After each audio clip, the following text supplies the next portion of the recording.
beginning of the end for you. To the sky! Bestowed upon you the power of the sun. A mighty sword! Strike while the iron's hot. For Camelot! For Avalon! Let the heavens rain! I am Ragnarok!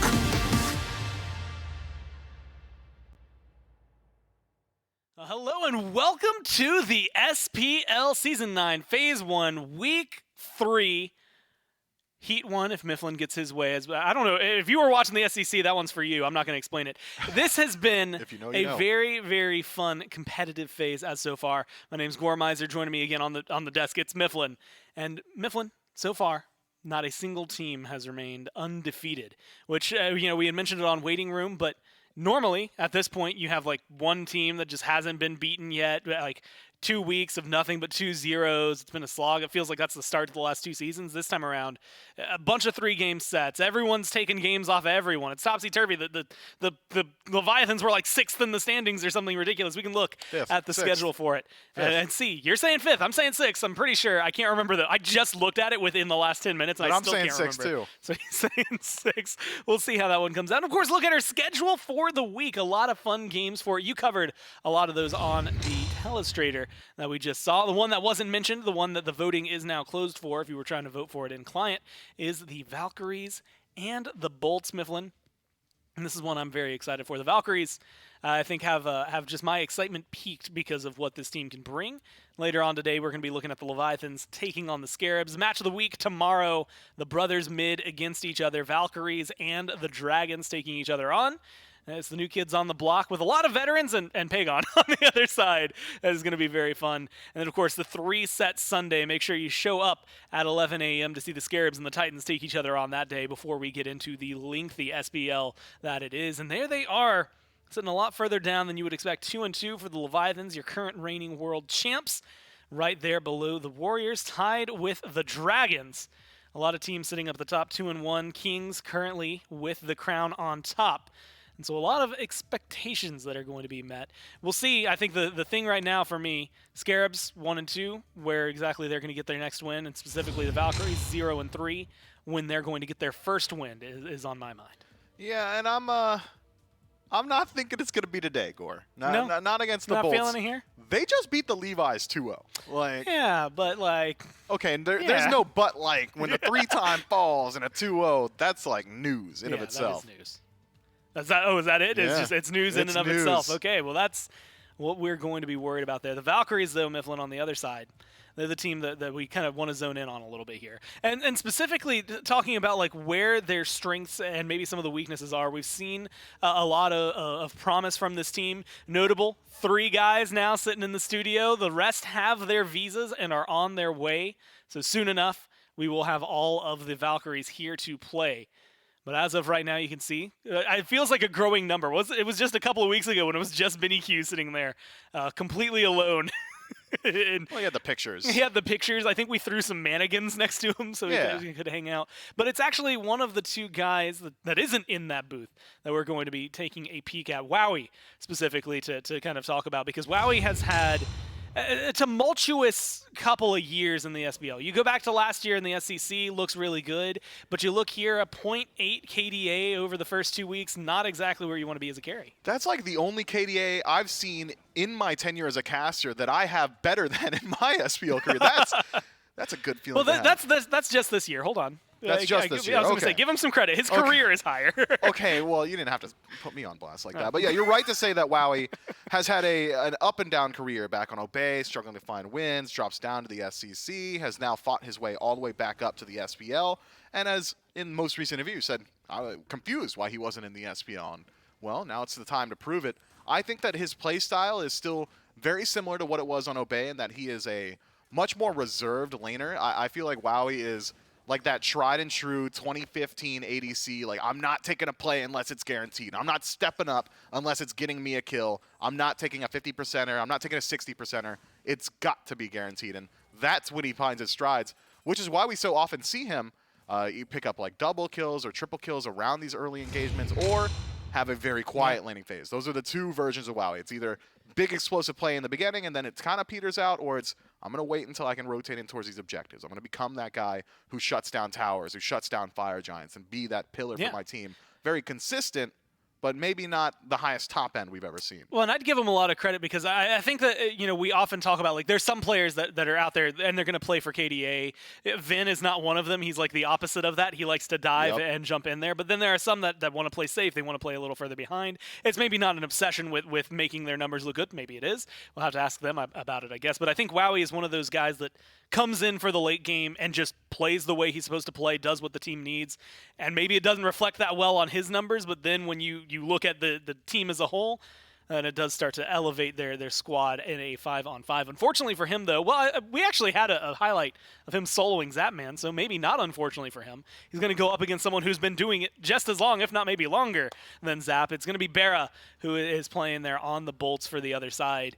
And just like you said, this is a team that really freshly just 2-0'd the world champs.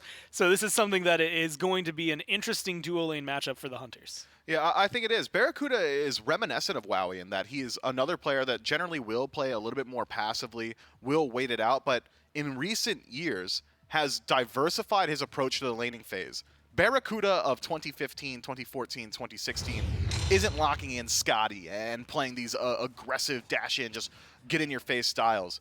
Now he's capable of doing that. He's also capable of, when he needs to, playing things like the Jingwei or playing further back or just passively and waiting for his opportunity to move in towards these objectives. And now the Olympus Bolts essentially have diversified their win conditions, whereas in the past, I'd argue, it was almost always going to be through Ven or it was almost always going to be through Lazra. Now they're willing to play through that duo lane, and it has made them a much more difficult team to lock down in how they approach the match. I've been very impressed with Barracuda's breadth of God pool. It's a very wide pool he's got for himself. I think the willingness, not just from him, but the team to play some of those picks as well is what is maybe most interesting overall. I mean, granted, now we're looking at some highlights where it's like, okay, well, you were playing Oleron, so like you ulted and then you smacked people, but like you said, being willing to pull out pretty much anything that might, like, if it is in the Hunter tab, and sometimes if it's in the Mage tab, he'll play it, and whether or not it's going to do well. In the meta, out of the meta, it's we going to don't be care. depending on, maybe more dependent on if Jake beside him is doing the setup for him. It's been a lot of interesting, I want to say, dynamics over there, but like you mentioned, the Scotties, you mentioned the I guess Chiron's, other the Chiron, if it gets locked in for the bolts, feels like it might get scooped by Vin. It's been an interesting dynamic over there, but what do you expect up against like Wowie? Is this the kind of set where you pull out the weird picks, or is this a set where you just do what we just saw and lock in Oleron? I think it's a set where you can experiment a little bit. What's the diplomatic way to say it? I think limit you said testing. It. Yeah. Yeah, he's gonna limit test a little bit in the lane. Maybe he goes towards the Cerns, maybe the Scotties, maybe he goes in just plays, I don't know, Medusa.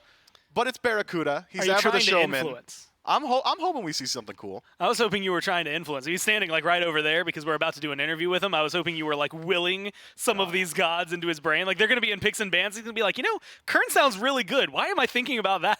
You said it. Yeah, Kern's really good. Into Medusa specifically. Barracuda, I'm looking at you.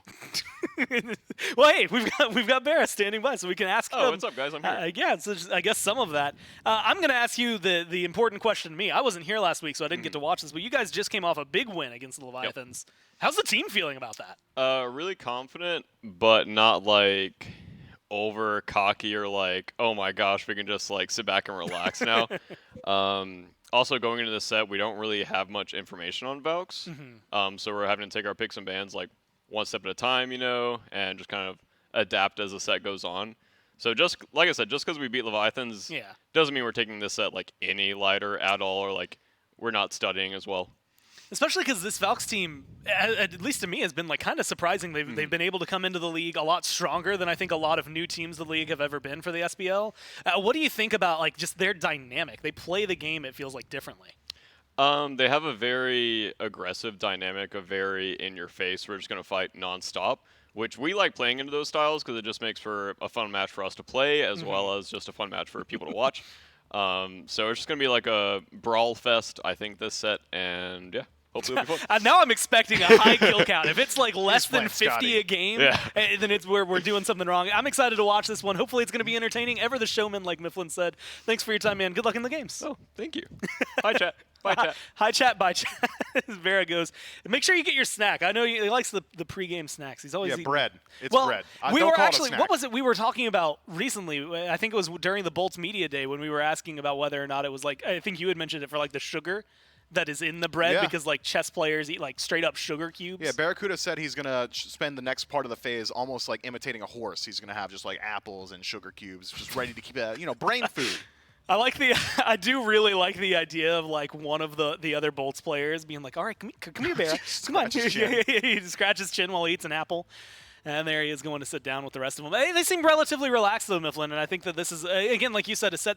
I'm really curious to see what we're going to see from both of these teams because I feel like the Bolts, I mean, they stuck together last year. A majority of that roster is the exact same as it was the year prior, so, like, we kind of got a lot of notes on these guys. The newest addition to it was Haddix, and we've been watching Haddix for a little while. Turns out he's really good at SMITE.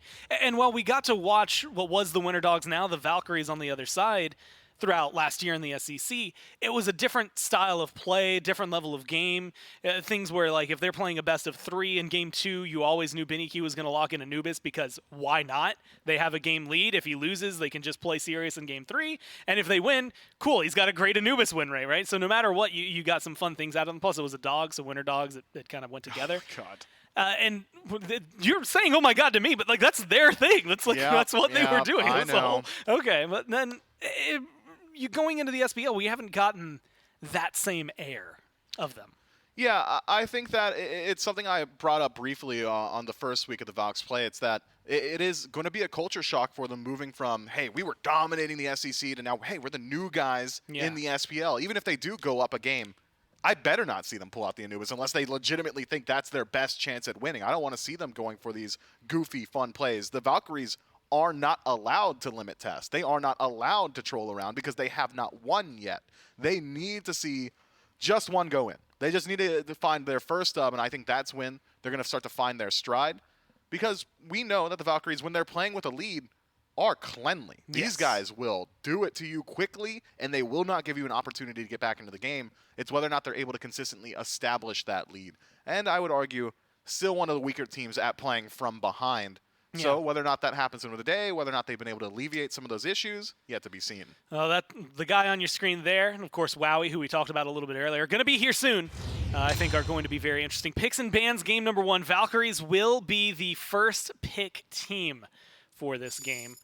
And I'm excited to see, again, how this one completely shakes out for them. First pick, we were talking about it a lot, but like when you have that choice of overall, you have to go for someone that is both going to lift your gameplay, look really good throughout all of it, as well as maybe be a good choice against, not necessarily as a counter pick, but just like, hey, we know how the Bolts play, and X is going to be a really solid lock-in against them, things like that. So it has a lot of weight to it. Yeah, speaking of how the Bolts play, we got to hear from Barracuda. He really likes, and the team likes to play against these aggressive style of teams. They want to play against the guys that want to run it down. They want to play against the players that get proactive in the early. And that made me think immediately back to the Renegade days when this was a team that was... Barra doesn't like to remember those days. Yeah, well, I'm sure, but I do. And here's the thing. They were the dedicated counterpunchers in the SPL. They were the, hey, you better not make a mistake. We're not going to step up to a gold feeder. We're not going to be the ones that get aggressive. But if you make a mistake, we're going to put one right solidly on your chin and knock you out. Maybe that's a remnant of that. They like playing against these aggressive teams because in getting aggressive, you open yourself up to more mistakes. You were thinking of Season 7. I went back to Season 6, and that's a dark time for a lot of this team. They don't like to look at it. But it is going to be the Shiva first pick. Now, we talked about this a little bit at the beginning of Waiting Room, and I'm curious for your thoughts on it because you weren't there for it. We saw it in, support last week once and then jungle twice. Never was it thrown over into solo or anywhere else. How do you think it's going to fare here? And the Valks played it in the jungle and won with it. They were the only team that won with it last week. Do you think it's going to be able to repeat that process? I think that Shiva is similar to Gilgamesh and Erlong Shen in that it's maybe more so Erlong Shen. Even a Gilgamesh from behind has got a lot of value for his team. But Shiva in the jungle is, hey, my level 2, incredibly strong. Yeah. You better not fight me right now. I'm going to knock you up. I'm going to knock you up again. I've got additional attack speed. You're taking dot damage. You've been displaced. It's a ton of essentially unavoidable CC as long as the Shiva is aiming it properly. And that makes it very difficult to fight him in that portion of the game. And then he's got great power spikes. Time to get Going in to there that and Jotun's mix it up. Wrath in the first item, immediately into a Crusher, and all of a sudden, you are a massive threat. Your ultimate at level 5 might be one of the most powerful ultimates in the game because you cannot escape him. He is not getting any movement speed loss when he goes into that dance, which he should because he's moving around so much. You know, it's hard to walk like that.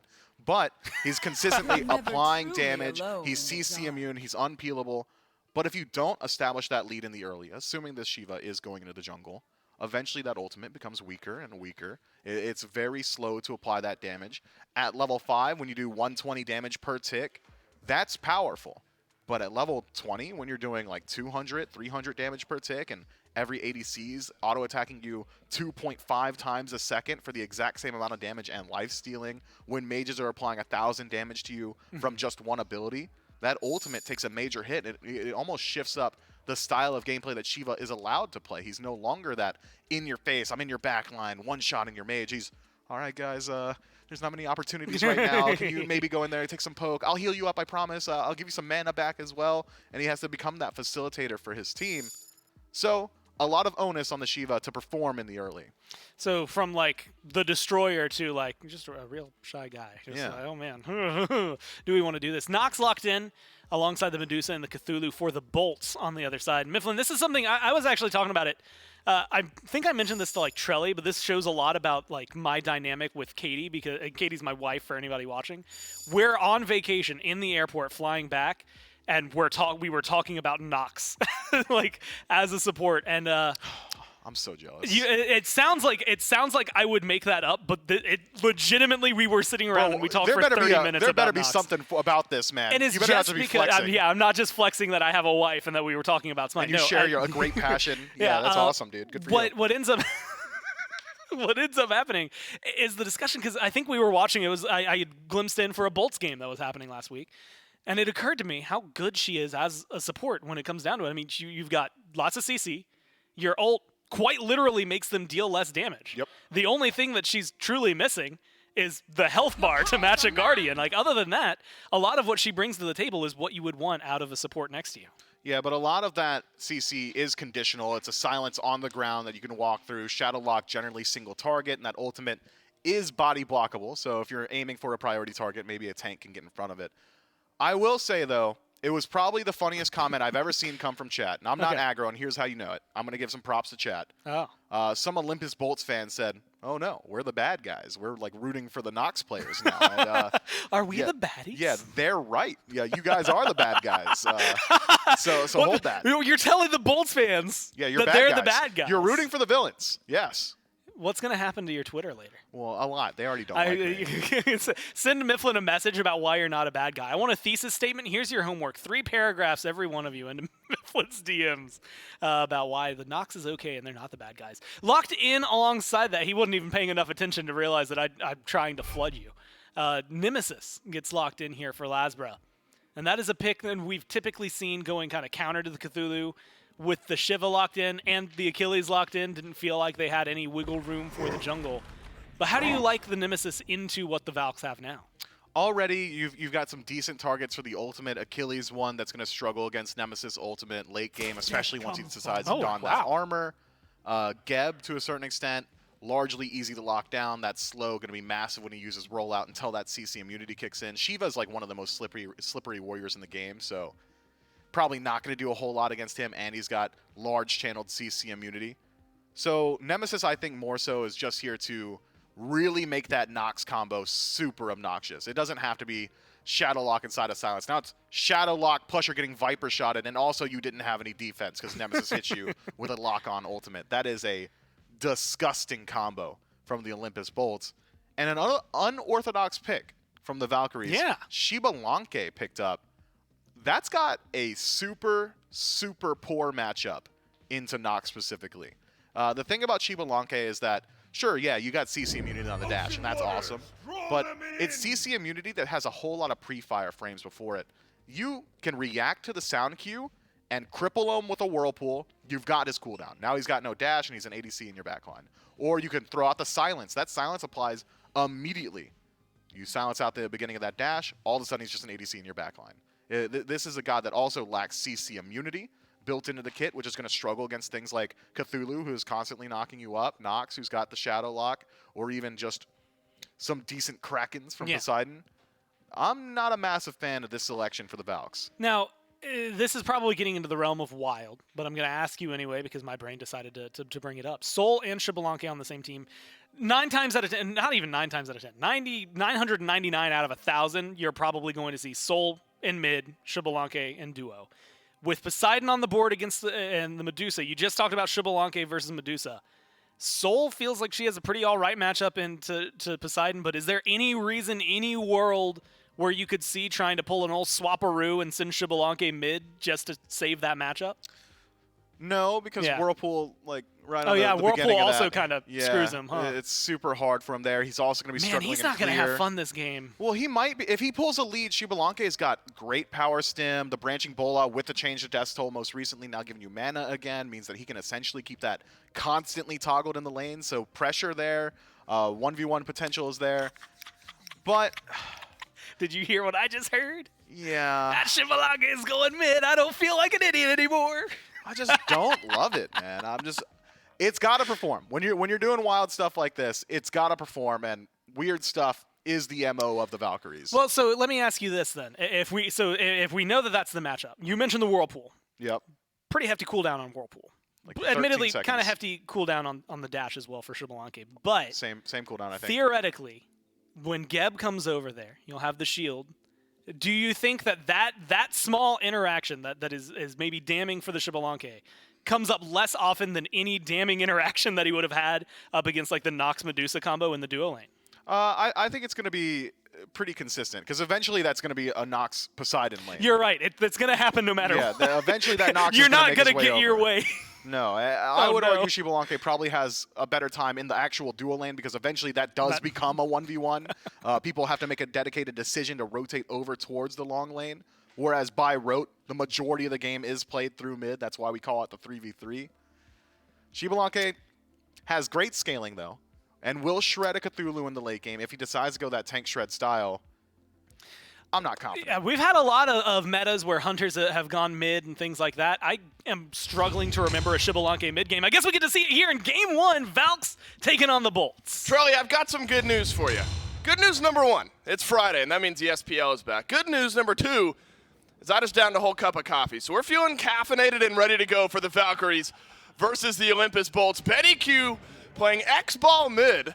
Kirmi running back the Shiva out of the jungle, something that this Valkyries team has found success with in the past.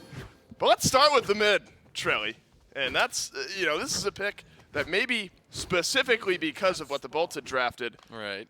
Desk maybe wasn't as thrilled about some of the matchups. Yeah, I'm excited. I won't say that I see the strength in X-Ball mid as much as like the AMCs, the Chirons, these hunters that get crazy pressure because of their clear, but just something interesting. Benny Q finally bringing us one of these off-meta picks, seeing what it can do, trying to, throw you out. I will say the Valks, every game they have lost, every set they have lost, but they usually come out swinging game 1. I mean, game 1, that is when they upset people. They find their success, and Benny Q on the X-Ball, there's a Shiva in the game, as you mentioned. Wow, he takes a lot of damage here, but it's gonna be an exciting one. I want to see because Benny Q had to know pretty much the matchup besides this Poseidon, what he was picking it into. I imagine your whole plan is just turn the lights off and help with the team fight.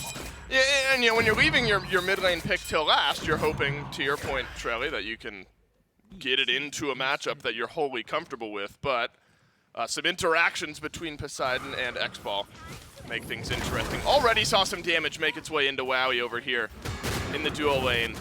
And Lasbra is going to send some damage towards Aquarius. Goodbye. And hello, First Blood, Olympus Bolts. Lasbra has been so active early in games over the last couple of sets that we've seen the Bolts play. And that's when the Bolts pull their early lead. Think about last year in Season 8. Lasbra, the king of the level 2 cringe ganks to duo lanes, slowed down a little bit. Now picking up that pace again, and the Olympus Bolts looking great to start off the set.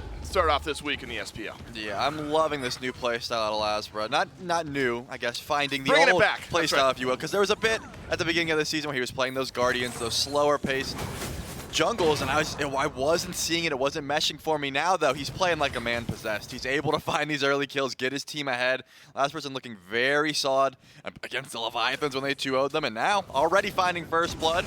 2 minutes in at this point, gonna have that kill, be able to put it wherever he wants now on this Nemesis. I am a little bit worried about this Poseidon in the mid lane. As we mentioned, there's a few different targets. The cripple, obviously, Achilles' dash, not going to feel pretty good. I think Myth already touched on the X-Ball.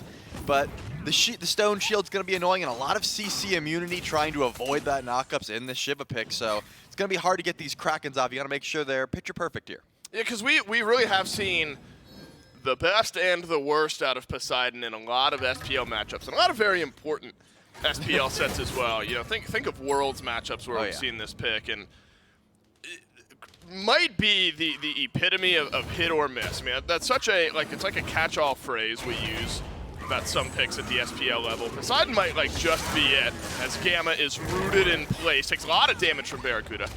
Wow, we would to separate away. So I agree. I think a lot of weight, a lot of emphasis needs to be put on Ven and this Poseidon in general. Kraken now reached for Venenu, and BennyQ can turn off the lights across the map if a gank is impending. So ways to impact the game a little bit different here from both of these mid laners.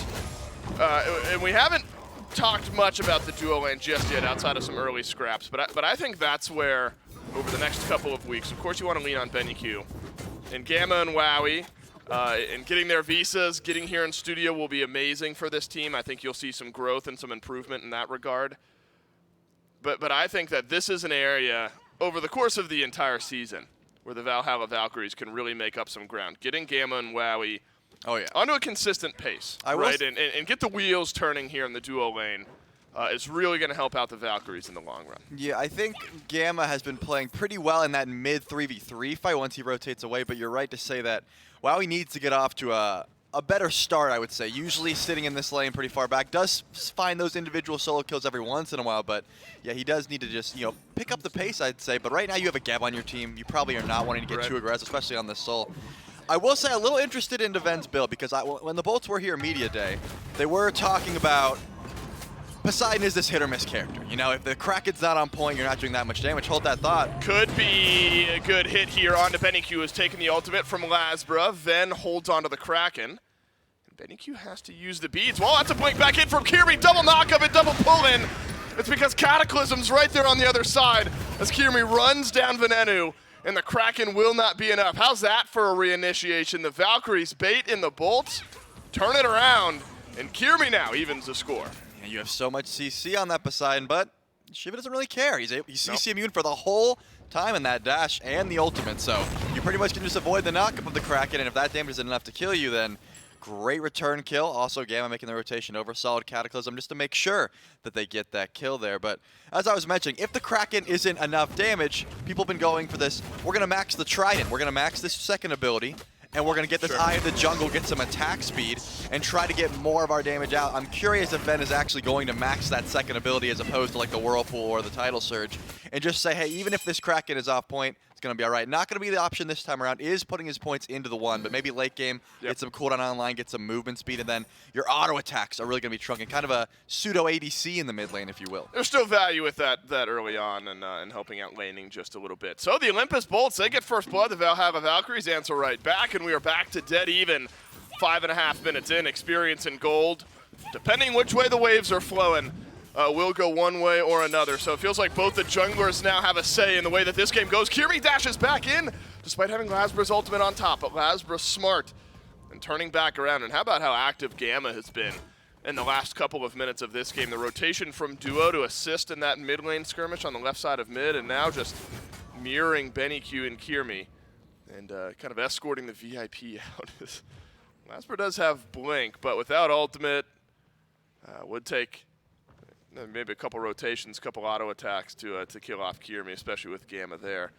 So I like what I've seen out of Gamma. The rotations have paid off here early. Even one that's not going to show up on the stat screen The one that prevents the Bolts from adding more kills. Yeah, I think Gamma's just recognizing, hey, there's a Nox in this lane that just silences me every time I want to get active.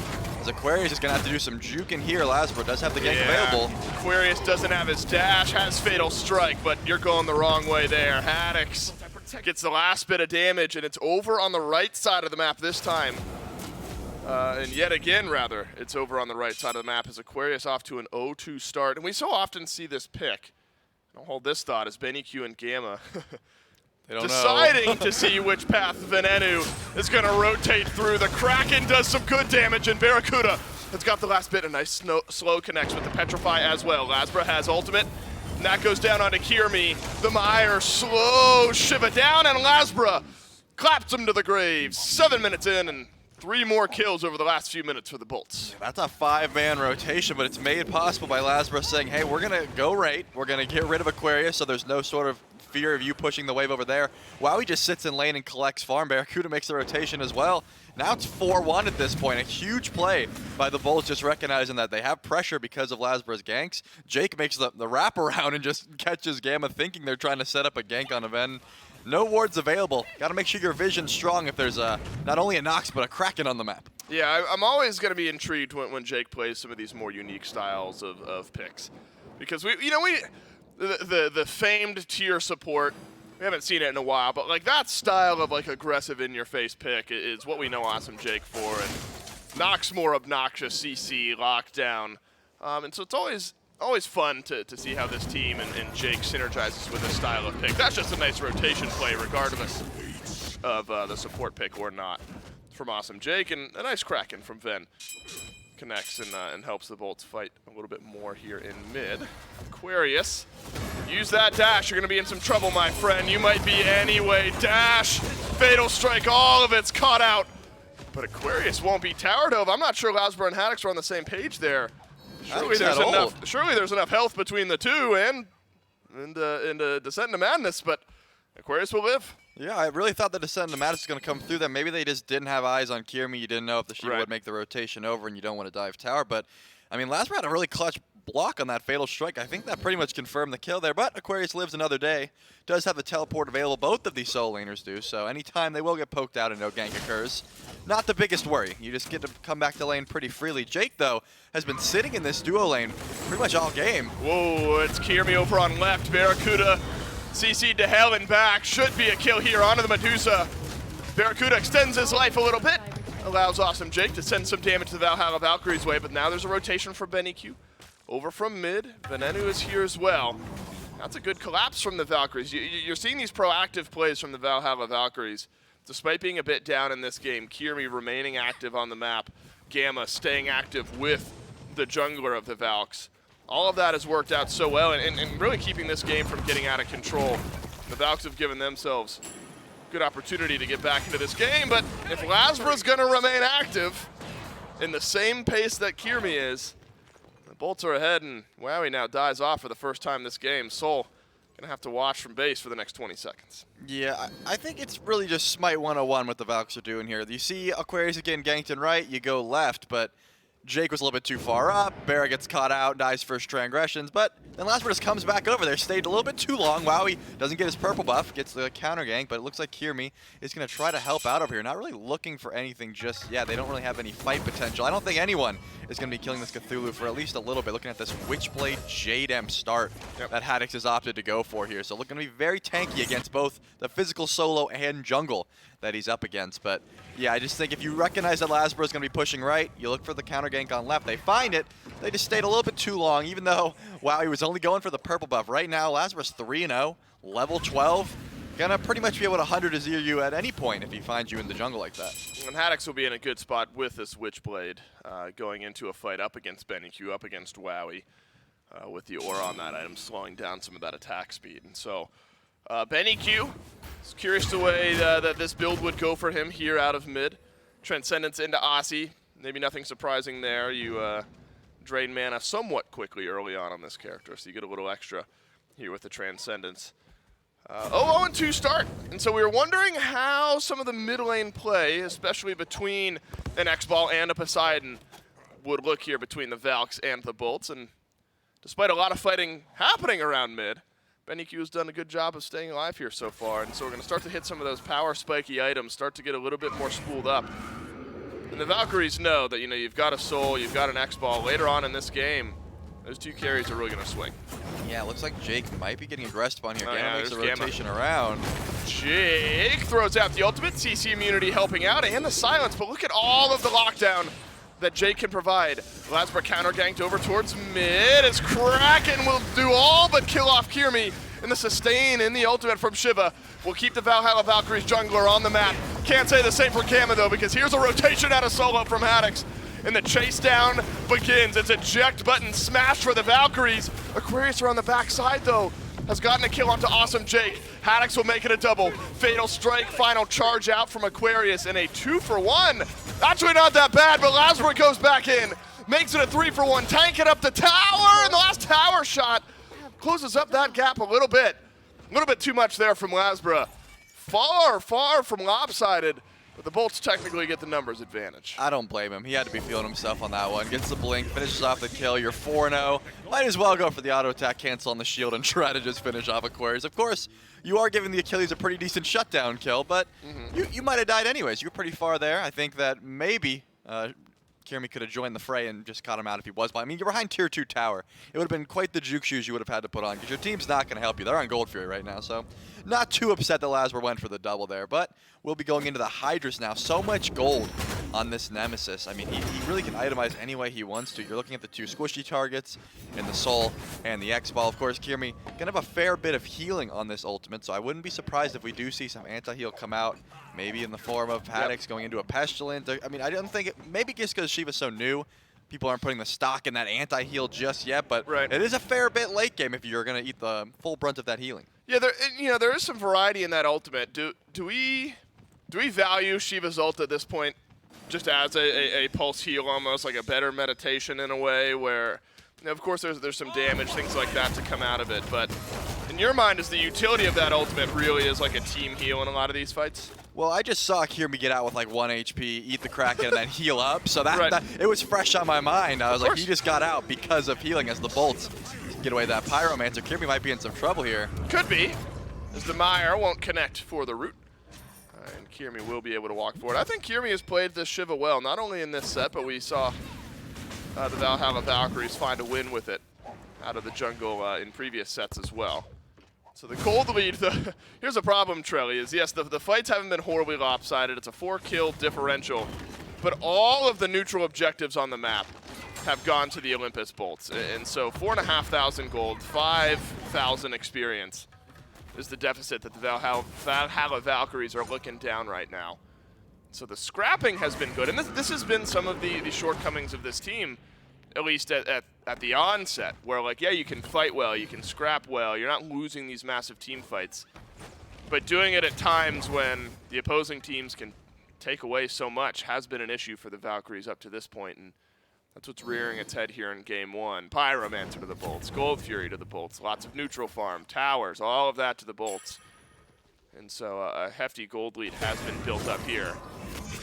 Aquarius is stabilized, but 1 level deficit Trelly in solo could get worse here as Lasbra does connect with the ultimate. He's going to have plenty of damage. Ultimate out of BennyQ slows down this dive, but Kirmi rotates over towards solo. Haddix down to half HP. Aquarius is low. Watch out for the fatal strike as Haddix will dash away. Heal out from Kirmi. Venenu now rotating over for mid lane. We got a party over in solo. Fatal strike not cut out by Jake, but there's a root onto Kirmi, and the Kraken will finally finish off a kill. It's a double Cataclysm on the backline, though, as BennyQ, his rotation has paid off. And the X-Ball will strike for a kill. But now Haddix rejoins the fight. He goes back to base, teleports back over to solo lane. And the second wind, not enough for a kill.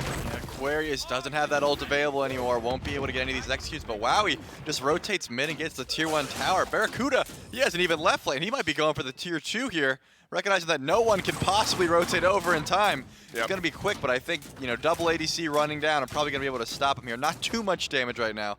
That was an excellent fight by the Bolts, then recognizing, wait a second, maybe we stayed too long. The Valks answer back. They find Lasbra. They're still getting active despite being down a fair bit. But I think Barracuda got a lot of farm during that engage. I mean, wow, he tried to rotate over. It was like, maybe I'll help. Didn't end up, and, just got to push some waves there. Yeah, 2 levels up now. There's Barracuda over Wowie just by free farm over on the left side of the map. Haven't seen much from really either ADC. Saw some fighting earlier on, more gank here and there. Both of them close to the bottom of the damage charts as all of the activity lately has been close to the mid and right side of the map. You got about a minute on this Oni Fury, and so I imagine, Charlie, we see a bit of a pumping of the brakes. Teams will go back, spend up a little bit of gold. And this is such a unique part of the game. You're like 17 minutes in.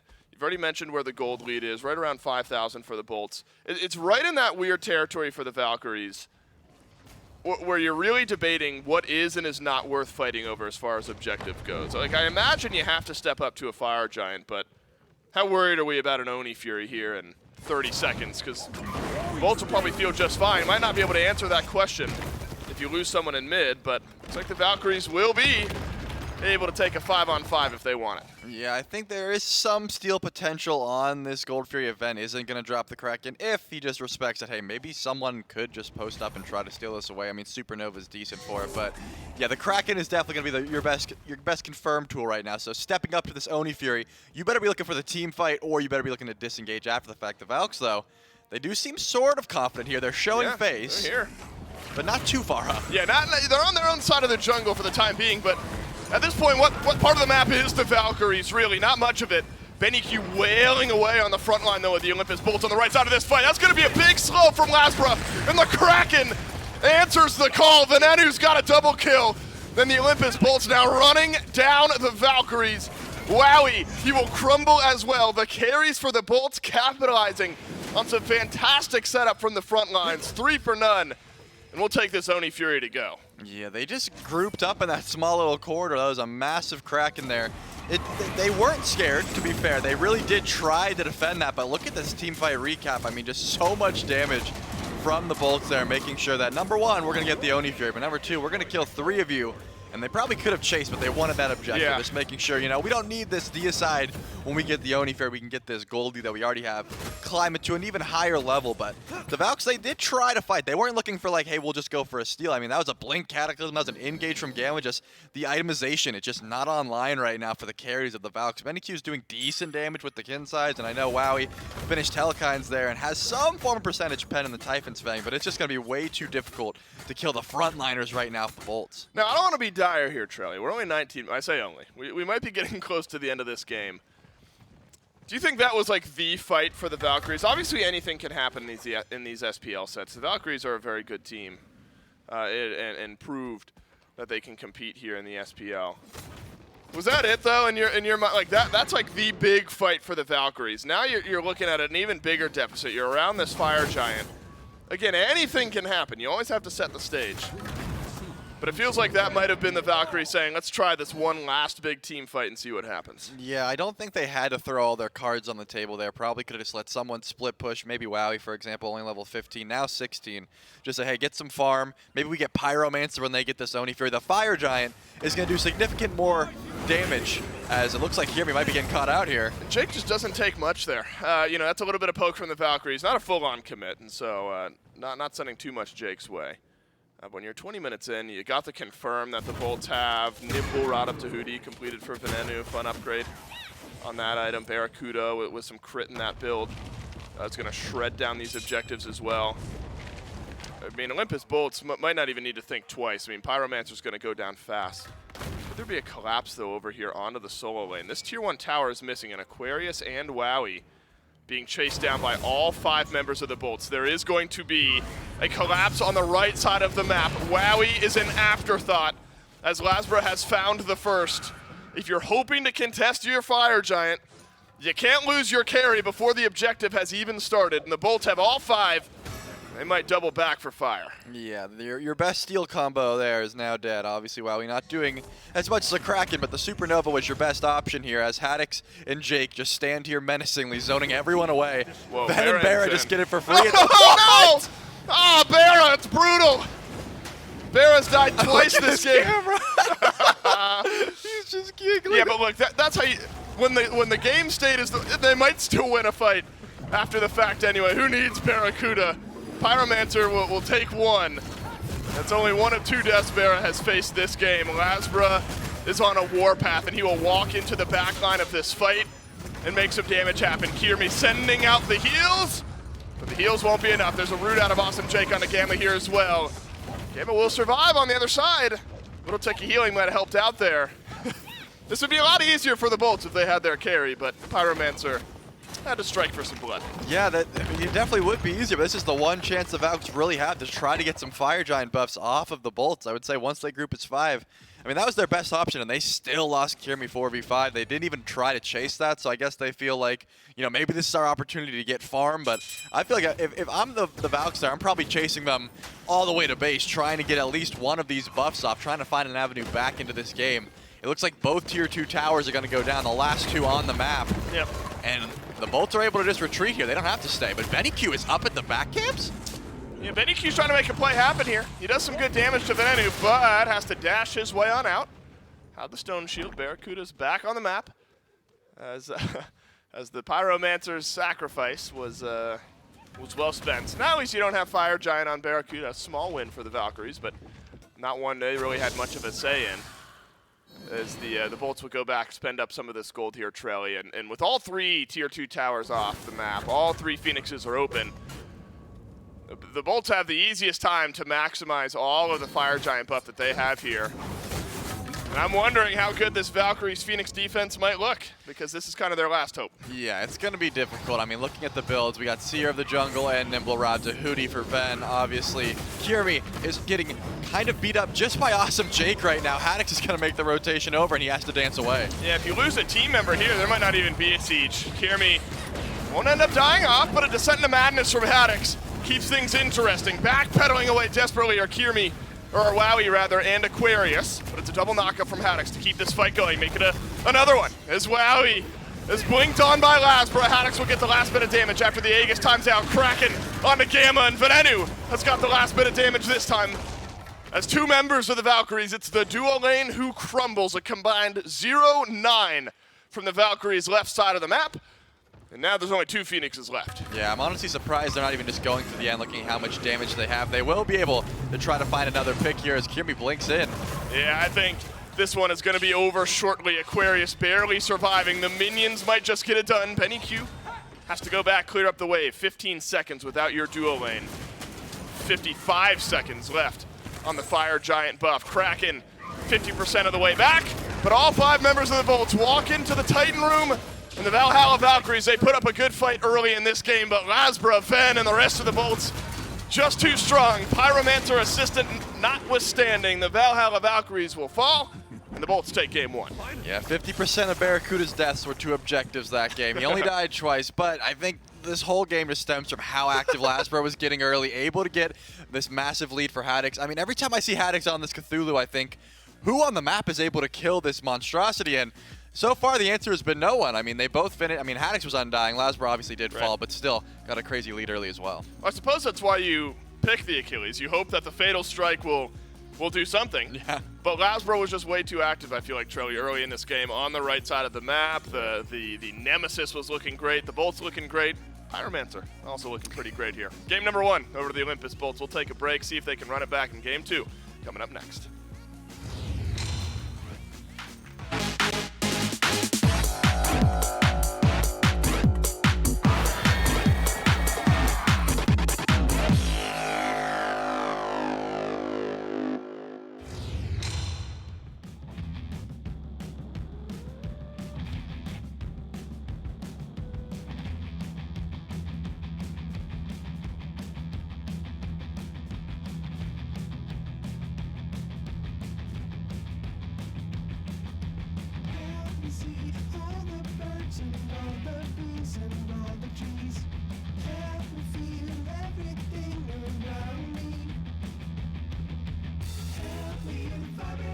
Of the universe inside of me, help me beat the shit out of my ego, please.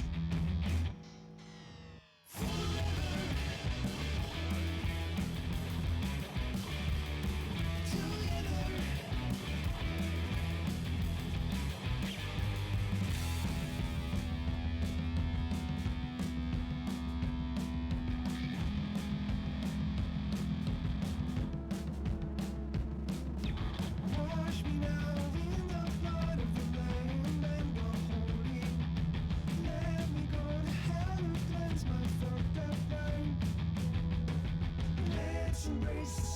rise and the sunset and the time between them. Let us stay forever young and never die.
Well, the Bolts come out on top of this one, and Mifflin, I think early on there was a little bit of back and forth between these two teams. Kills, I think, continued to go back and forth between these two teams, but by the end of it, well, the Bolts had the lead, they had the kills, they had everything going their way in the team fights, and the only mark against them is Barra died to a Pyromancer.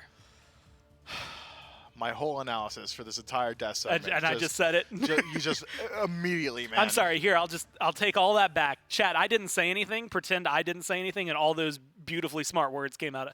Very humble, by the way. Came out of Mifflin's mouth.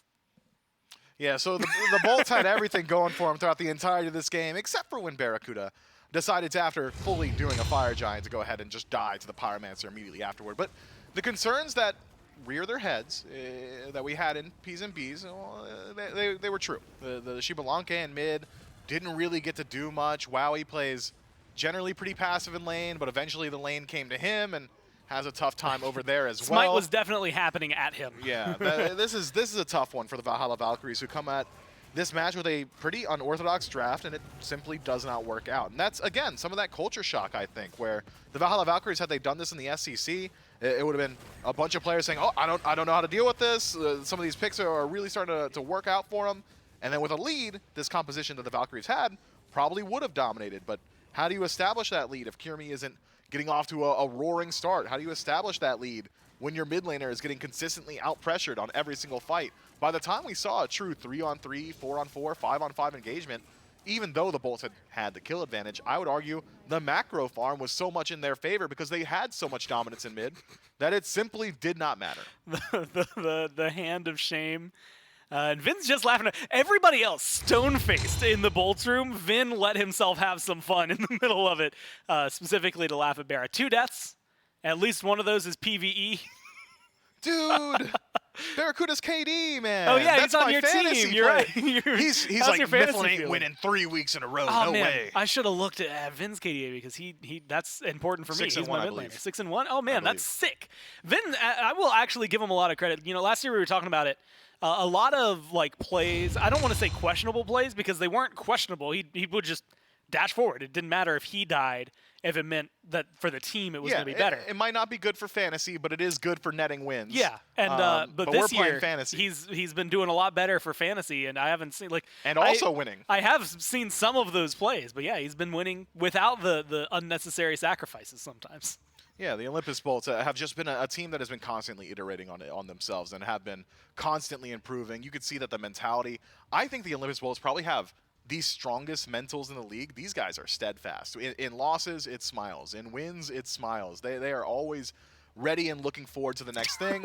They don't hesitate, man. I don't know. Jake looked surprised, worried. I don't know what they're saying, but he's definitely the topic of conversation right now. Oh, I think he realized he's on camera. That's what happened here. Looking good, Jake. And he's feeling confident now. It's the other side that is probably going to be trying to figure out how to change things up. That game was not the way you want to look if you're the Valkyries. You had mentioned it. You had asked for it as well, but you know, like Wowie didn't have a particularly stellar game that one, and we had mentioned it was like a 0.8 so far this year. It's 2.4 overall throughout the career, so it's been pretty solid. I think I'm a 2.6. You think you're a 2.6? I'm pretty sure. I'm a 9. You have a Not 9 like KDA, but like out of 10. Oh, you're talking about I'm Tom's doing the humble tweet, thing. man. What? That's the Tom tweet, remember? Oh, I forgot about that, Yeah. dude. That made my day, man. Can you? Look. I felt real good about that. Oh, now you can feel good about it all over again. Again, yeah, no joke. I'm gonna ride this hype for the rest of the day. It seems like that's where the Bolts are at right now. Maybe discussing. I don't even know if this looks like a full strategy discussion. They're just goofing around for a little bit. They're probably having some fun with it, but it is the question of like, do they even need to change anything? Do the Bolts need to change anything? Absolutely not. Will they probably change things? I Yeah, think a so. little bit. If they can get the exact same draft, I'm sure they would. The Valkyries probably will not allow that to happen. The onus, the changes that need to happen are with the Valkyries. I want to see a little bit more from your first pick selection. I think if you're going to prioritize Shiva that highly, Yeah. it needs to perform a little bit better. But we've seen Erlong Shen prioritized in a similar spot. It's a feast or famine style of pick, and that if you are taking it to the jungle, you either dominate or you get dominated. And this time for Kirmi, unfortunately, it was get dominated. Now here's a question for you. The bans last time at the top for the Valks were the Camazotz, Daji, Chiron. Daji, you know, we've seen, I think, like virtually every one of Laz's best league pick. and yeah, top picks. Like, it has just been something no one wants to deal with. And like you said, really good for Lasbra. Chiron, that's a Bolts pick, right? That's Yeah, something that they Ven run owns. pretty well. The Camazotz is the one I have the question about because we've seen, in you know, the SCC, he's kind of disappeared from not only the meta but from the bans. And for a lot of what we've seen in SPL, he's getting picked up by the people who were playing him really well last year, but most of Yorkor. the other people are not touching him at all. Is that worth a top ban if, you know, there's something like this Nox that's controlling the duo lane or the Medusa or the Cthulhu, things like that are available? Yeah, I'm not sure that I want to prioritize that band so highly, but it's not one that I'm going to necessarily complain about because Yeah. he is just a very strong pick, doesn't really have any laning phase where he's going to struggle mightily. He's just very safe. If you've got an aggressive jungler, I think taking gods away that are just incredibly safe in lane is probably a good call. So maybe the strategy from the Valks was to have Kirmi rotate over towards the soul lane a little bit more often and play through that role. And, well, if he was laning against a Kamazoth on the other side, Bat Out of Hell gets you out of dodge just about every single time, and that's not really an option that you can deal with as Shiva. So maybe that's why we saw the Valks ban it so heavily in Game 1, but is he still the cream of the crop? Is he still the best in the league? I don't think so, and that's why he's only sitting at 40% total bans in the SPL. And some of those being up against the Bolts themselves, as we just saw, something that was potent last year, and for a lot of last year, maybe not striking the same tone in Season 9. This is where that debate is going on for the Valkyries, though, because I had mentioned it, the Daji last time, their first two were Kamazoth's Daji. So with Nox taking that first man spot, trying to control Jake a little bit more, get him onto a different pick, this is where the question comes down to how much do you not want to deal with that draft they just ran, or was it just the Nox that really caused you trouble? I was watching Mifflin. I would argue there was a little bit more than just the Nox that was going on, although it definitely didn't help. So that's going to be a little bit of a win back for them. But, I mean, if you let through Chiron, they have two people who can play them incredibly well on that team. Yeah, I even forgot about the ESET essentially filling in the spot right after Nox. Yeah, Nox is the answer to ESET, so maybe the Valks, if ESET isn't banned here, could prioritize that pick for themselves and has some flex potential into 3 roles, mid, jungle, and support. If they don't take it for themselves, I wouldn't be too surprised if the Bolts pick it up just because we know Awesome Jake loves going towards that selection himself.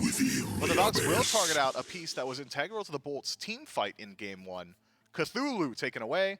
Not the safest laner. No. We've seen that the answer to Cthulhu more often than not is to just sit on top of his blue buff. He's allowed to get the first one and only that one, and generally will start to slowly fall behind from there because he's not got the best presence in lane. It's more so about his presence in the team fight.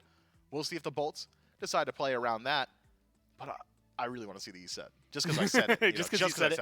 Well, I was curious. I saw the Achilles ban, and immediately my brain went, huh? Like, why? You're the guys that y'all played it. Did you not remember that? That was your game last time around. Didn't do too well. Well, that was true of pretty much all of their picks, though, unfortunately for them. But the Cthulhu makes that make a lot more sense. All of a sudden, that execute being off the board, where do you go next? I mean, Thanatos, if you want to execute, maybe not exactly where you want to run. And I don't know that we've seen anyone other than Sam play Thanatos in the last year.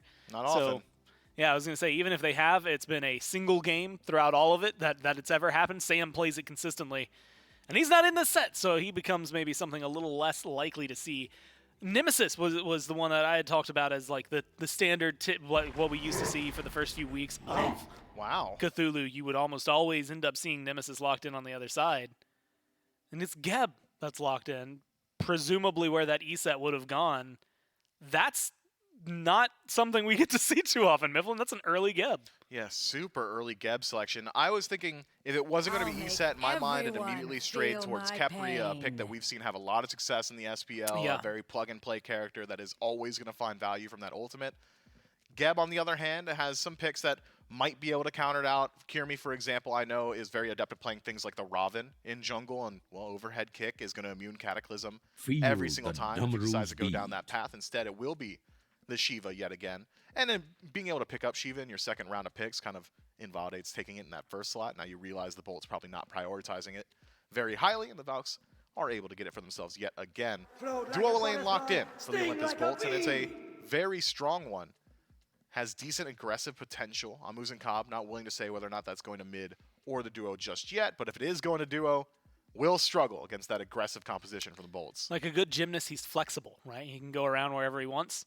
And we'll get to see whether or not he ends up in the duo lane or not. The damage potential he can bring is insane. How does he match up against Medusa, though? Like, if he is going duo, like, is that like a favorable match, a neutral match for him? And I guess we can ask the same question for Poseidon. Which one does he have a better matchup against? If he goes mid up against Poseidon, you don't have like standard mobility to avoid the Kraken, but you are able to play pretty far back in lane. So you're going to be generally safe there, I suppose. Up against Medusa, it's a very volatile lane. Both of you have got potential to just win a fight in like 2 seconds flat. Stinger, Swarm of Bees, like one auto attack, Medusa's dead. Medusa lacerate, Viper shot, couple auto attacks, you're probably just dead. Whoever pulls a lead will likely hold on to it in the long lane. Whereas in mid, you're playing more so of a just further back safe role. I think I would likely prefer to see Amuz and Cobb go towards mid, just because of how much pressure they lost out on in game 1, the Valks that is. Muzikov does not lose in pressure. He should be able to at least net you a couple mid camps. And if Benny's already feeling hunters, then maybe going from Xbalanque to Amuz and Cobb is like Yo, feed the hot hand. maybe gonna play a little bit better. It is the Bacchus Kabraken bans out to finalize the 5 bans from the Bolts. Nemesis Kamazats are the targeted bans, trying to control the jungle from Lasbra on the other side. Horus gets locked in. And now, Mifflin, we're in a very, very, very interesting position. Geb, we have seen in years past, has played 2 roles. He has played mainly support, and Divios successfully ran him. I will give him the credit, 100% win rate whenever Divios played Geb. In solo. In solo. We've well, also that's seen that's Mando all where Warrior. Divios played it. Mando Warrior plays it. and Giliara have both played Geb in the solo lane as well. And he's got decent scaling, and back when they were doing it, was not capable of applying flat damage with the ultimate. Cataclysm now having just base damage as well. Yeah, as he's the just HP. better. Yeah, he's just better in that mage role. I wonder, man. But Could between be- him and Horus, like, what do you do? Is it Horus jungle? No, it's got to be Horus support, man. The jungle clear on Horus is so poor. It's got to be. If it's gonna be Geb one of jungle? those, if it has to be one of those two, you vastly prefer Geb in the jungle. The I Olympus can't Bolts- believe I got you to say that. I mean, between Horus and Geb, I'll, yeah, I I'll guess take it's the not. lesser I was of gonna two. say it's not necessarily like a hot take for you because you're not taking either of them into the jungle if you No. get a choice. Man, I mean, assuming that the jungler has already been selected, let's play the guessing game. Assuming the jungler is selected for the bolts, I think it's Poseidon. Okay.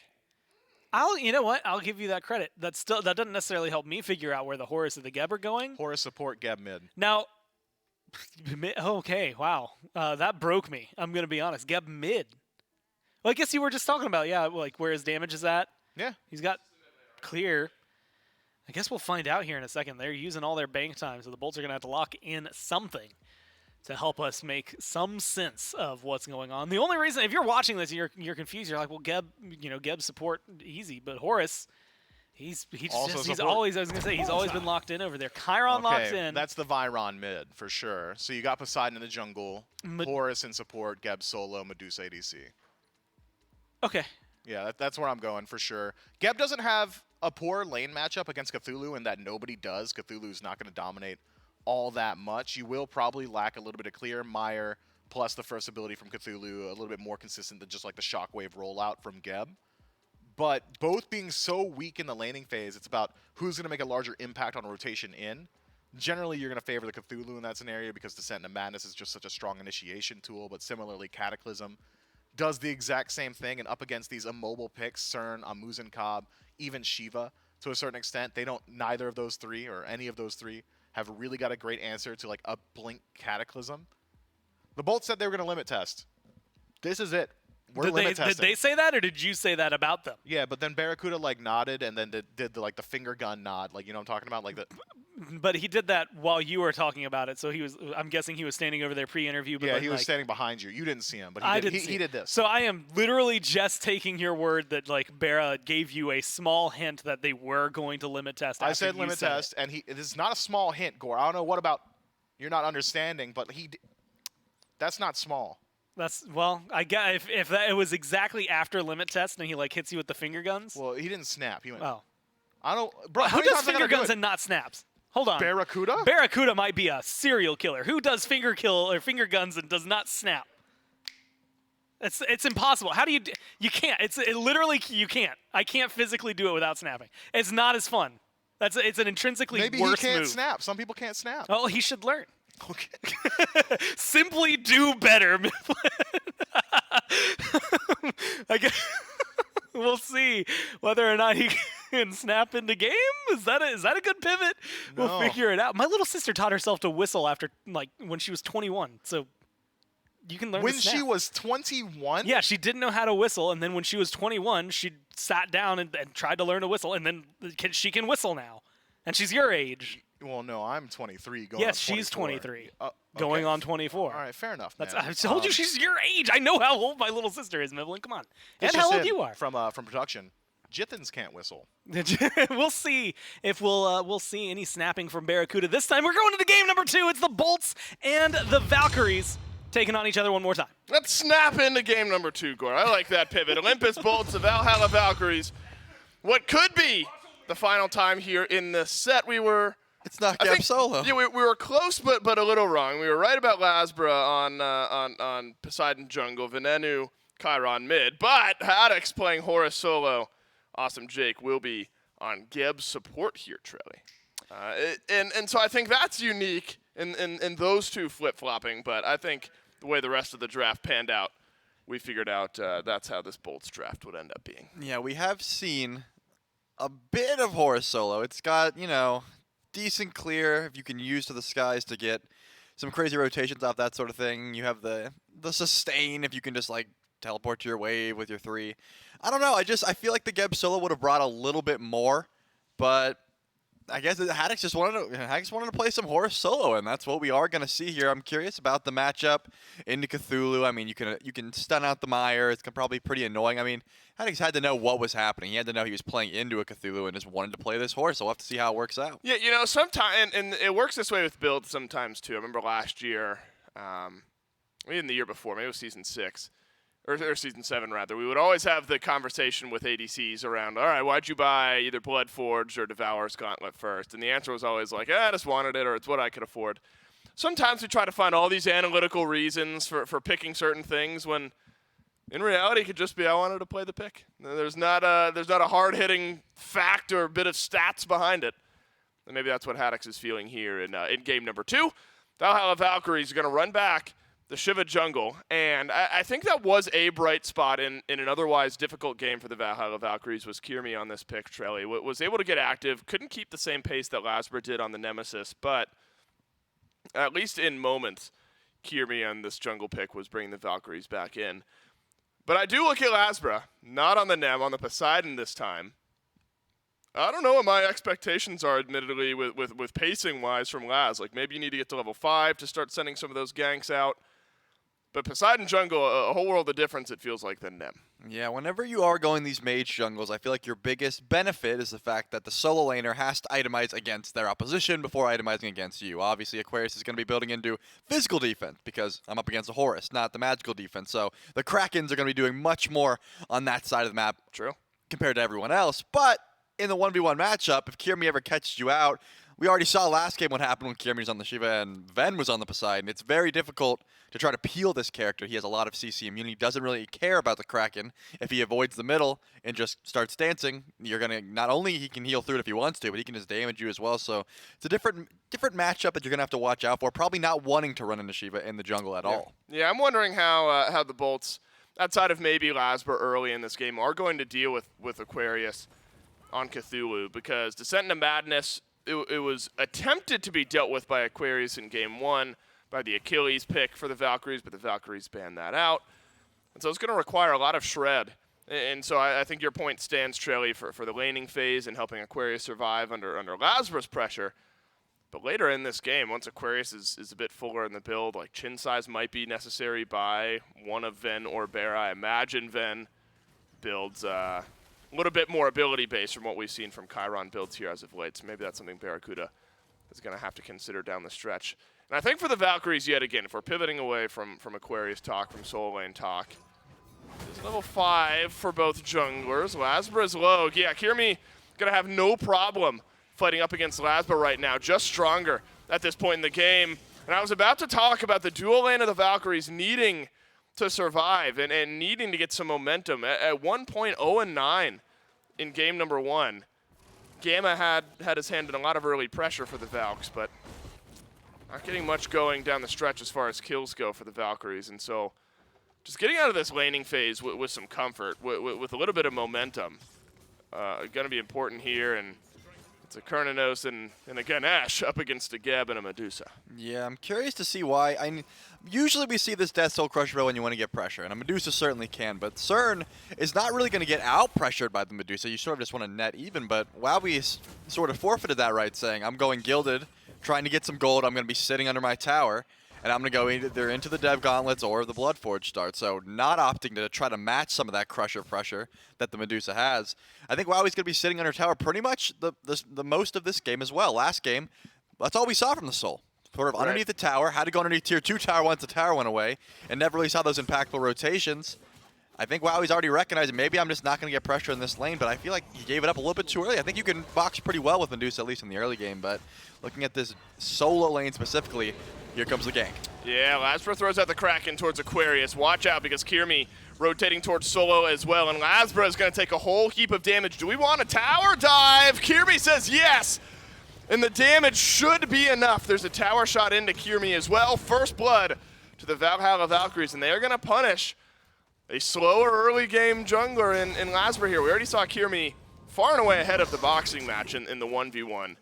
This is well played by Aquarius, and the Valkyries get some pressure rolling on right. Yeah, I think that was a great recognition, knowing that, hey, this Poseidon is not going to want to fight me right now. I have so much in my ult that it doesn't really matter. Even though Lasbra did drop the Kraken onto Aquarius, I mean, Kirby just realized, hey, I'm just going to come in and clean this one up. But on the flip side, Haddix did pick up the Golden Bow, trying to get some form of clear in this lane. Obviously, Horus not having the best lane clear. Mifflin touched on it a little bit, saying the jungle clear wasn't great as well. So Haddix said, I'm going to get Golden Bow. I'm going to clear the wave with my auto attack so I can use my abilities, you know, for movement or for poke, anything I really want to at this point. So not going to be very tanky, but hey, the wave will get cleared faster. Yeah, goodness. Attack speed, a little physical power, a little movement speed.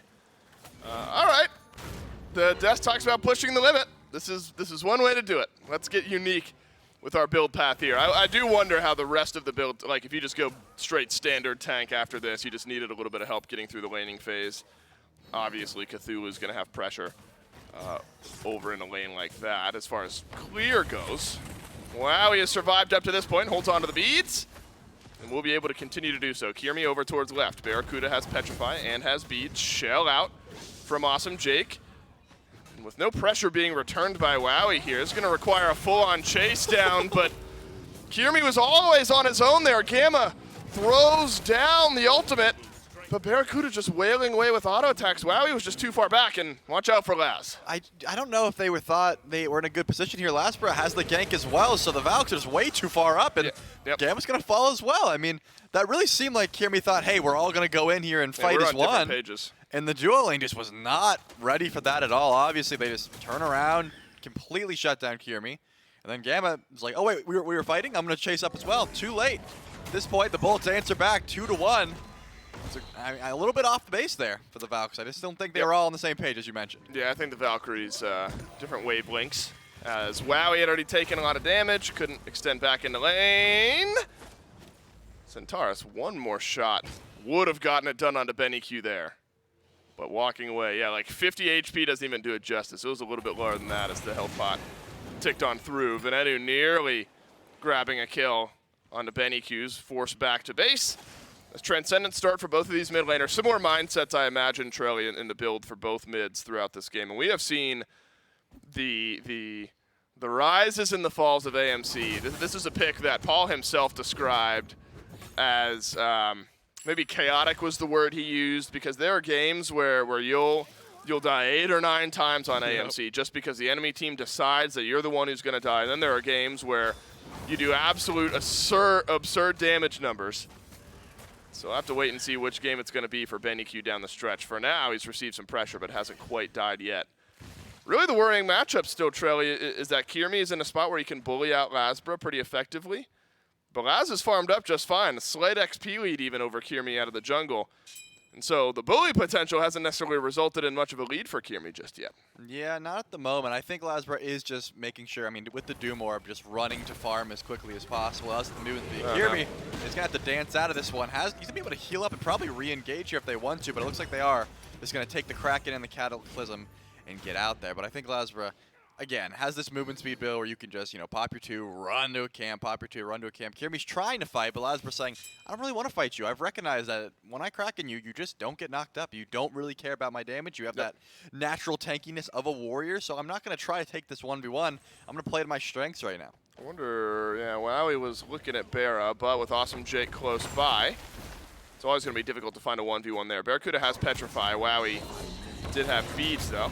Haddix will use his ultimate, and he will escape beneath his tier 1 tower. A small victory, to be sure, for the Valhalla Valkyries, forcing a rotational ultimate out of Haddix on this Horus. Might be a little bit of a chase there, just forcing him back. We've seen this story before. Wowie being semi-tower dove by Barracuda and Awesome Jake as the tier 1 tower being melted through. Lasber here is an insurance policy on the left side of the map, as Gamma is as well. This would be a 3 versus 2, but the minion wave dies off. I think Barracuda with a few more auto attacks will be able to whittle down this tier 1 tower. Laz is over here on the left as well. A big Kraken that should be coming up shortly. If you're going to make this play work, Lasbra needs to be considering his Kraken. Good ultimate out of Wowie, though. He will dash away. Kraken wasn't there, and so there's no kill. But maybe if the goal is knocking down that tier 1 tower, the Bolt's able to come away with a win. Yeah, I think Lasbra recognized that the beads dash was always possible if the Kraken get dropped, and maybe they could get a Gold Fury after the fact if they get that pick without the Kraken. So just making sure to save onto it.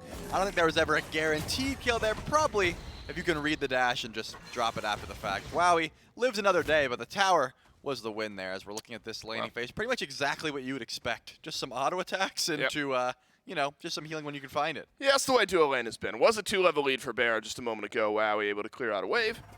Knock that down to a 1-level lead for Barracuda. Double stacking out of mid here for Venenu. Both mid laners have their Transcendences stacked. Soul Eater will be the next item on this Chiron. If nothing else for the Valks, you know, a slowdown of the pace from game 1 was always going to be a win. If you're trying to slow down and make an adjustment, then you know the Olympus Bolts trying to put some more pressure, but the Valhalla Valkyries, if you're looking at making some adjustments, at least keeping the Bolts at bay a little bit longer here. And game number 2 could be a win, and they're going to grab a Pyromancer, shrink up that gold lead just a little bit. So a proactive play in a game 1 where the Bolts were able to get all of the neutral objectives. Valhalla Valkyries make a quick play and grab one here in game 2.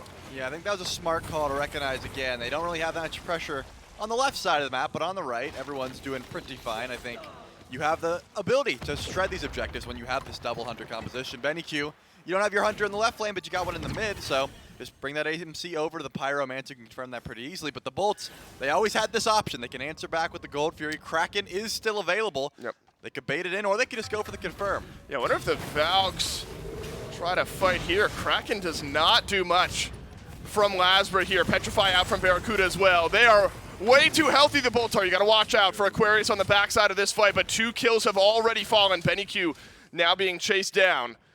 And as Aquarius dashes off to the other side, that's his movement ability. He has Descent into Madness. But Kraken is gone. Aquarius is full HP. No ultimates left outside of To the Skies for Haddix, who's on the far right side of the map. And so the Valks do delay the Gold Fury, but you end up losing 2 in trade, and it's the dual lane who goes down. 0-3 start for the Valks left side. Yeah, I'm sure they're pretty happy, the Bolts at least. You don't want the Gold Fury there if you can just get the 2 kills. Obviously, Aquarius did have some disruption potential coming from the backside with the Descent into Madness, so not wanting to pull that objective. Just happy with climbing a little bit more in this lead they have at the moment. But Wowie realizes that, hey, there's going to be some tanky targets running at me. I'm just going to go for the Chinsai's second item.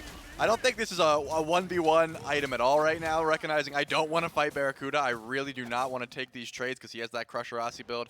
I've got Dev Gloves and Chinsai's, so I'm just going to try to shred these tanks that are running at me. But again, we're seeing Wowie at this tier 2 tower not really able to free farm. This duo lane is getting no form of help, and Kirmi tried to come over here once. Didn't find much success, got turned on and said, you guys didn't help me with the last gank, I'm not coming back. Wowie's going to be stuck under that tower. Venenu hits a pretty big power spike here, Trelly, over in the mid lane. Fully stacked Soul Eater, fully stacked Transcendence, and then just a straight purchase of a Titan's Bane. Watch out when that ultimate starts to fly. Dharmic Pillar's down on the Gold Fury, but the Valkyries secure it, so both neutral objectives early go to the Valks. The Olympus Bolts looking for the fight after the fact. To the Skies, that'll drop right on the back. 3-man knockup, it's huge! On the reinitiation from the Bolts, beads shredded on both of the carries. The Valks grab the Fury and lose their support, something they will probably take. Yeah, I mean, they lost a lot of relics there, but yeah, as you mentioned, the Pyromancer and the Gold Fury now going the way of the Valks. Just superior objective play on this team, despite being down a little bit. They do have a good bit of pressure having a double ADC comp. This will hurt, though. Losing a tier 2 tower right now, definitely not what they want. Yep, Kirmi is going to walk up. They have to fight over this. Yeah, Valkyries will show up. And so the Olympus Bolts have to back away. And in the meantime, Aquarius got a tier 1 over on right. Looks like a teleport out from Aquarius as well. The Valkyries want to push this advantage just a little bit further. There is a Descent into Madness. There are beads for Aquarius. Are we tower diving the tier 1 tower here? 3 members of the Olympus Bolts caught off to the side. Remember, Venenu with Titan's Bane will shred down this health bar. as I think the Valkyries make a self-saving decision, turn around and walk away. It's like Centaurus flies out for a little damage from Venenu. Ends up taking Aquarius pretty low, and the tug of war continues. Are the Bolts now going to chase down the Valkyries while they're on retreat? Looks like that's the consideration as Awesome Jake rolls on through. He's got Haddix next to him. Venenu, without his ultimate, sent some damage towards Gamma, and one by one, the Valkyries are all able to get out alive. But to the skies will be a backpedal this time, and how everyone on the map survives is beyond me, but all 10 players still here. Yeah, I knew Haddix was going to channel that ult somewhere. I was just like, are you really going to try to dive this one again? Obviously, recognizing that maybe we shouldn't go too far underneath this tower and just saying, let's call it off. Back to the old farm game. But again, this all started from the Valks pulling that Gold Fury, and the Bolts were sort of like, we got to answer back. Let's go for the tier 2 tower. And then we saw the chases ensue, the teleports coming out, that sort of thing. But back to the old farm game. I mean, you don't have any objectives to fight over at this point. The Pyromancer's almost back up because of how long that engage was. And I think the Bolts are going to have to get their wards down at this point because they can't be letting these objectives just sneak through. BennyQ, though, doesn't have the beads available. Awesome Jake blinks forward, gets a double Cataclysm. Venenu close to having that Centaurus back. Gets good damage onto Benny, who used the honey and walk away. Centaurus, 1 good, 2 no good, 3 just short of having the range. So BennyQ lives to fight another day yet again. This AMC has been under plenty of pressure. The damage just hasn't fully connected from the Olympus Bolts yet, but pressure still counts for something, and that's given Ven credence in this lane. A 2-level lead over his counterpart. Lasbra, 2-level lead. 3 over an ADC. Fighting around Barracuda. It's going to help out the Olympus Bolts here. Pyromancer is back up. The Valhalla Valkyries get the first one. Looks like the Bolts will casually rotate over and grab the second. Yeah, they're not going to let any more objectives be snuck underneath their noses this time, trying to get that vision down and just saying, you know what, you guys, we have the lead, and there's no reason you should be getting these objectives, just unfortunate backing by us and not realizing when these objectives were being able to be pulled. So now I think the Bolts are going to just lock that one down and not give them any more avenues. But as you mentioned, BennyQ has been getting dove quite a lot, but still sitting 0-0 on one of the least safe mid laners that we see right now. I mean, it's very difficult to escape as an AMC, but juking out these Centaurus shots more often than not. Even though the beads were down, the ult obviously wasn't up. So BennyQ is making sure to stay alive in these fights as much as possible, trying to get this damage off. Look at all the Witchblades we see. I was just thinking about that. Yeah, for the Valks. Not only does Kirmi have one, Aquarius has one as well. So we see, what, 4, even I would call it Poseidon ADC at this point. So 5 attack damage carries. And there's going to be a lot of attack speed slow on both sides. I mean, even Awesome Jake has that Witchblade. Yeah, let's be honest. It's all for the Golden Blade that Haddix has, right? I mean, the Witchblade 100% a Golden Blade counter. I say that very sarcastically in case that wasn't obvious to the viewers out there. Valhalla Valkyries have kept themselves relevant here in Game 2, but an 8,000 experience lead a moment ago. Even more hefty than what the gold lead might suggest here. A lot of that standing in mid and standing over in duo as well as 2 levels across both of those roles. You're going to get a Primal Fury spawning here shortly. The Valhalla Valkyries, remember, they get the Gold Fury quickly, but end up losing Gamma the last time this objective respawned. But with the type of gap that has grown in experience in gold here in this game, I think the Olympus Bolts, Trelly, have every right and maybe every need to step up and fight over the objective rather than letting the Valkyries get it again. Looks like Wowie is heading over to mid lane. It might be trying to get in a position to say, hey, we know Primal Fury is spawning. We have double ADC. If you go for the Gold Fury, we're going to try to sneak this Fire Giant. We see Benny and Gamma trying to get vision on it, so they're just recognizing how much burn they do have right now. Because they don't really want to fight. We saw what happened last time they fought over the Gold Fury, but here's a blink hit from Kirmi, or from Jake on Kirmi, and they're going to have to back up. Kirmi is able to get out of the Cataclysm, but now it's Gamma who is stunned down. Everything connects onto the support of the Valkyries. And the Olympus Bolts will take a simple kill.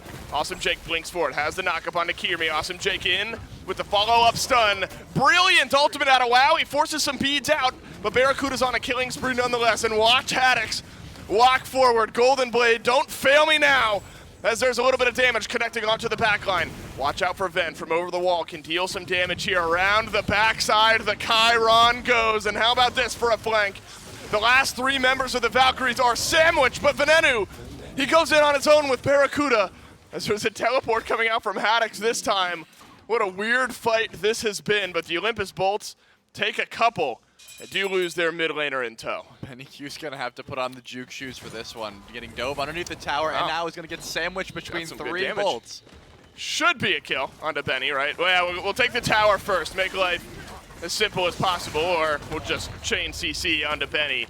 Ends up being a much more worthwhile trade for the Olympus Bolts this time around, and that's the power of what this team brings. That's like without Ven being in that fight for a pretty decent portion. Ven just rotates in behind at the end of that fight, and the Olympus Bolts still win it pretty handily. Yeah, that was a questionable gank by Ven. Maybe if the ult was there and you could like defy death for a bit, maybe try to get a reset with that Centaurus, would have been a better option there. But just trying to go behind 3 members of the Valks, I think, is a little bit disrespectful. So Ven gonna go back to base on that one.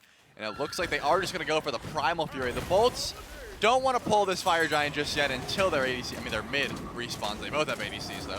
So they are going to go for this Gold Fury and then maybe look at that Fire Giant. They still have a little bit of time before Benny Q does spawn back in. So that will be the first death of the B in the mid lane. And again, I mean, that's something we've touched on a few times, but that's pretty surprising given how much pressure Benny Q has taken this game. It's only been 1 death so far. Unfortunately for Benny, the rest of the map has died pretty consistently. Namely, again, the left side 0-6 now between Gamma and Wally, and the build for Gamma puts the Ganesh in an awkward spot, right? I mean, Dharmic Pillars, you just toss that down and you're an ult bot. Maybe at this point you hope that the Heart Ward and the Thebes can at least help out the team a little bit, but if Gamma is anywhere near the front of these fights, I don't know, 0-4 becomes 0-5 pretty quickly.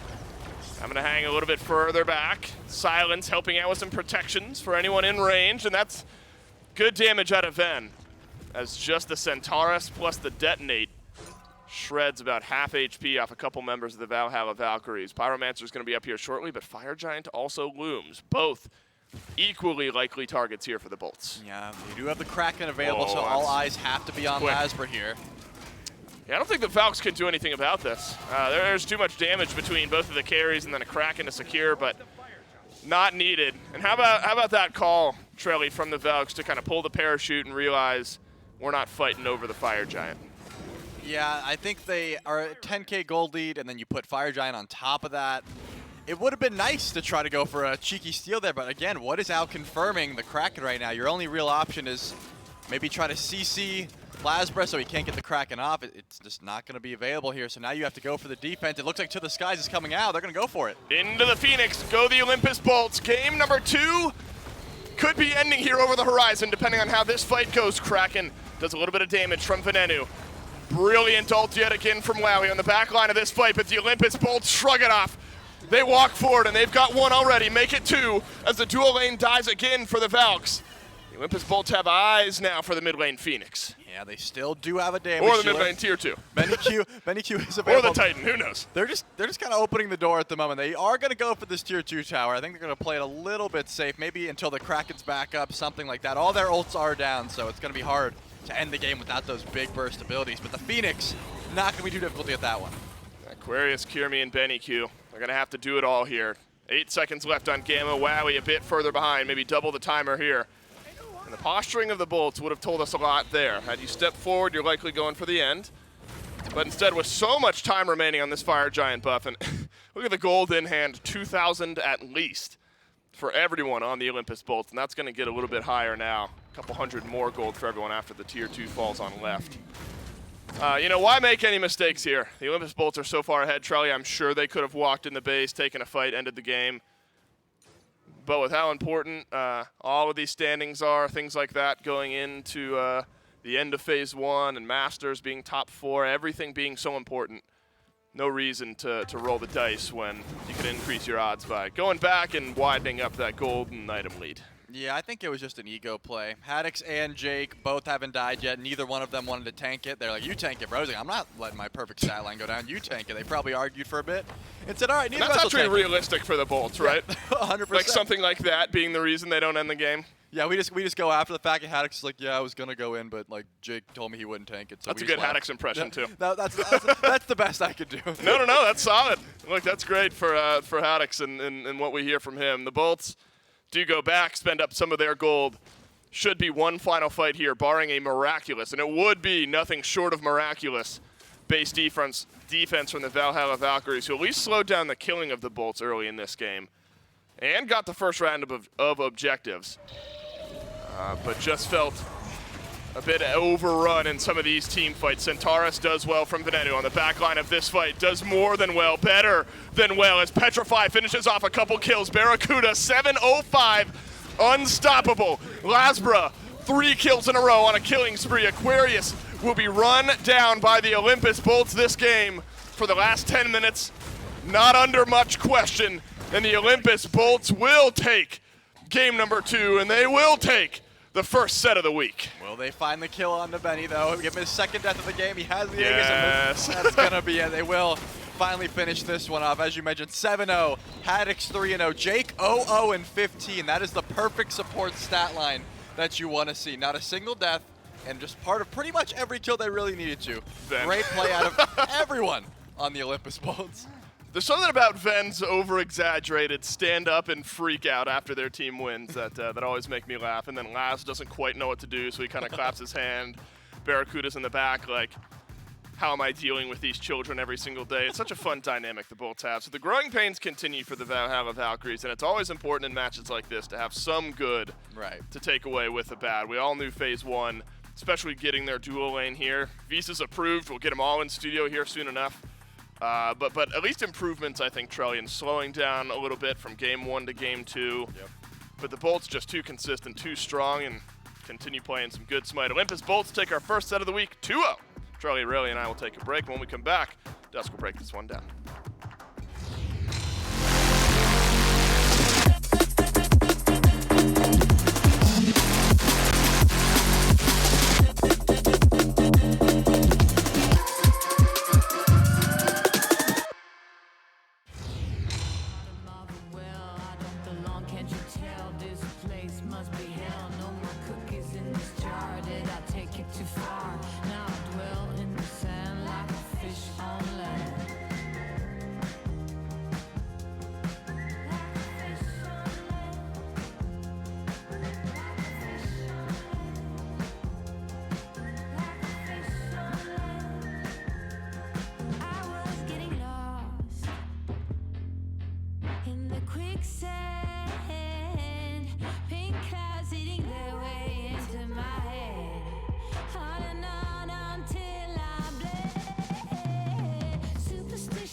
Take it too far now. I dwell in the sand like a fish on land. But I'm deep, deep down on the bottom of a well. I don't belong, can't you tell? This place must be hell. No more cookies in this jar. Did I take it too far now? I dwell in the sand like a fish on land.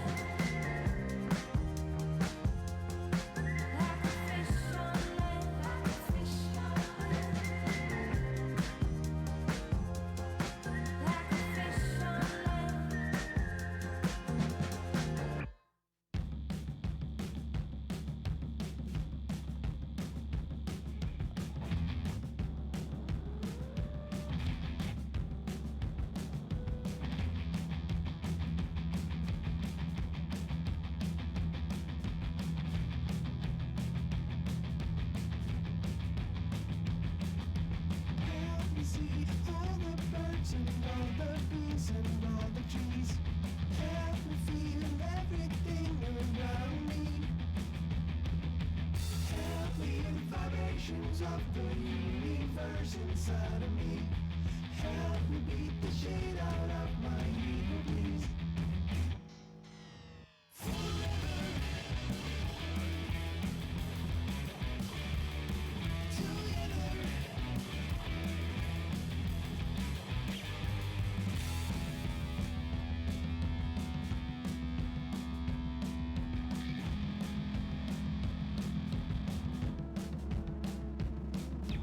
Wash me now in the blood of the Lamb and the Holy. Let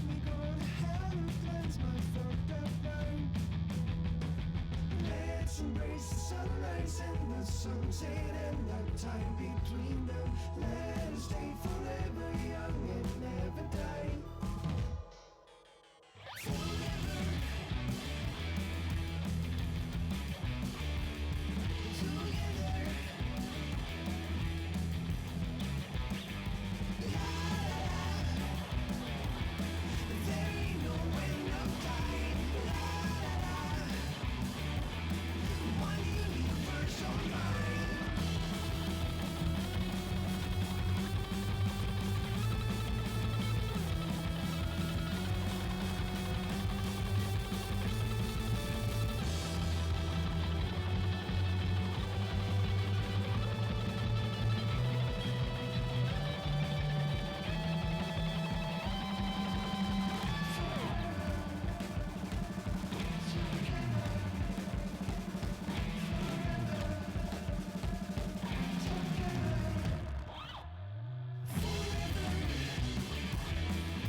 Olympus Bolts take this one 2-0. And Mifflin, it's the second time I'm going to use this word today, but I'm going to use it with conviction. A convincing set from the Bolts this time around. And yeah, a lot that just goes in their favor.